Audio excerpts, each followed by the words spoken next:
क्योंकि जो लोग जन्म से चांदी के चम्मच में खाने के आदी हैं,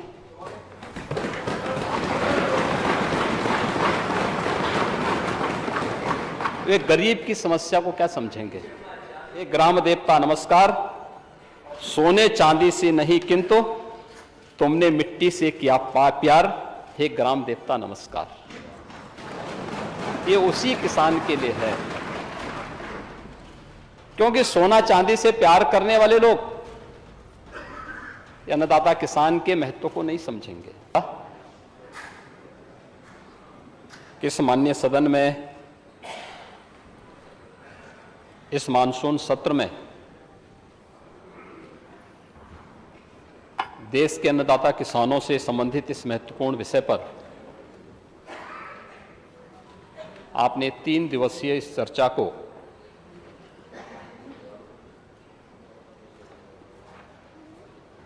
इस सदन में करवाया है और माननीय नेता प्रतिपक्ष को लेकर के कुल 33 सदस्यों ने अब तक इसमें चर्चा में भाग लिया।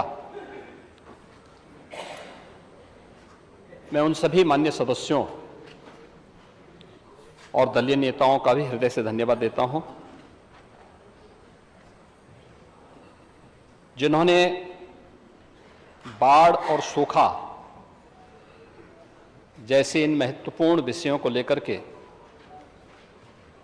अपने अमूल्य विचार यहां पर रखे और सुझाव भी दिए। पिछले 1 घंटे से नेता विरोधी दल के विचारों को मैं सुन रहा था, पूरा सदन भी सुन रहा था,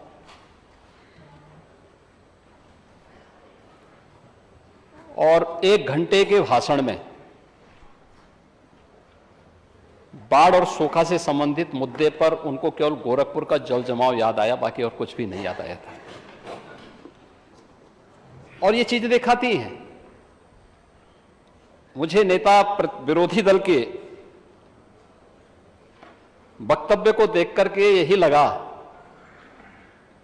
कि 2014, 2017, 2019 और 2022 का जो जनादेश है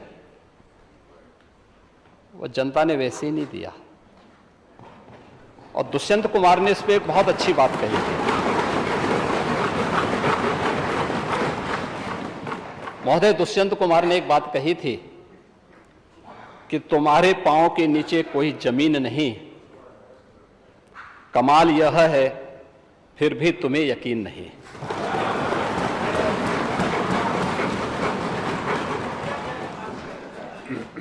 उन्हें जमीनी हकीकतों की कोई जानकारी नहीं है। और तुलसीदास जी ने बात कही भी, समरथ को नहीं दोष गुसाएं। ऐसे ही लोगों पे बातें अक्सर से सही बैठती हैं, क्योंकि जो लोग जन्म से चांदी के चम्मच में खाने के आदी हैं,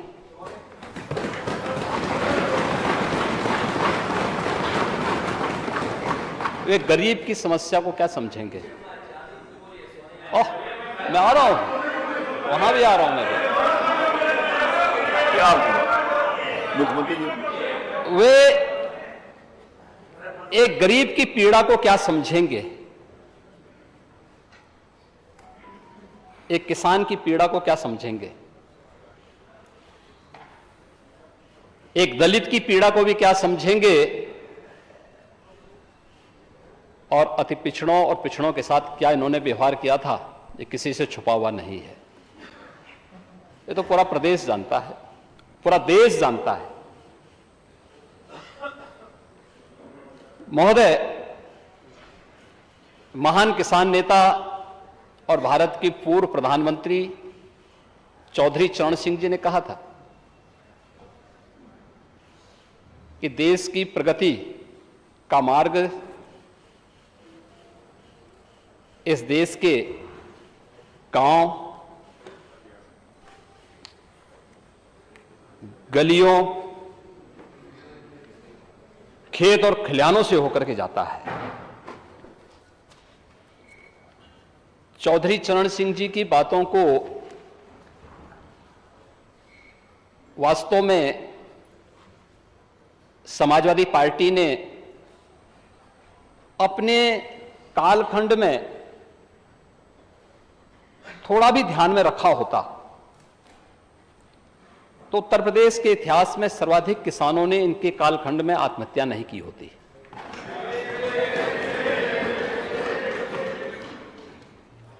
और मुझे चौधरी चरण सिंह जी की बातों के साथ ही महान साहित्यकार राम कुमार वर्मा जी की कुछ पंक्तियां याद आती हैं, जिन्हें ध्यान में रख करके डबल इंजन की सरकार कार्य कर रही है। और वह देश के अन्नदाता किसानों के लिए समर्पित पंक्तियां थी कि हे ग्राम देवता नमस्कार, हे ग्राम देवता नमस्कार, सोने चांदी से नहीं किंतु तुमने मिट्टी से किया प्यार, हे ग्राम देवता नमस्कार। ये उसी किसान के लिए है, क्योंकि सोना चांदी से प्यार करने वाले लोग अन्नदाता किसान के महत्व को नहीं समझेंगे, उसके महत्व को समझ नहीं पाएंगे, उसकी पीड़ा को भी नहीं समझ पाएंगे। और इसीलिए जब बाढ़ और सूखा जैसे मुद्दे पर चर्चा की बात आई तो उस मुद्दे को लगातार विषयांतर करने का प्रयास हुआ। अगर भारत की खेती की बात होती है तो नेता विरोधी दल उसके साथ बाड़ी शब्द भी जुड़ता है, पशुपालन भी उसका पार्ट है। और जिस सांड की आप बात कर रहे हैं ना, ये सांड भी उसी का हिस्सा है। आपके समय में ये बूचड़खानों के हवाले होता था, हमारे समय में यही पशुधन का पार्ट बना हुआ है। और इसीलिए उस सच्चाई को आपको स्वीकार करना चाहिए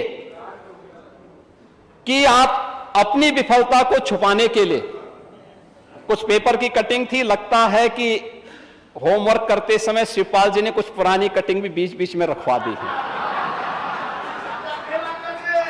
क्योंकि ये तो इतिहास गवाह है कि जब परिवार में सत्ता का संघर्ष आगे बढ़ता है तो कुछ ना कुछ चीजें तो सामने आएंगी। और पुराने जो है अनुभवी नेता हैं, शिवपाल जी तो इतना पापड़ बेले हैं तो कुछ तो सामने आएगा, कुछ तो परिणाम सामने आने चाहिए। और शिवपाल जी आपके प्रति हमारी बहुत सहानुभूति है। आपके साथ अन्याय हुआ है, हम जानते हैं।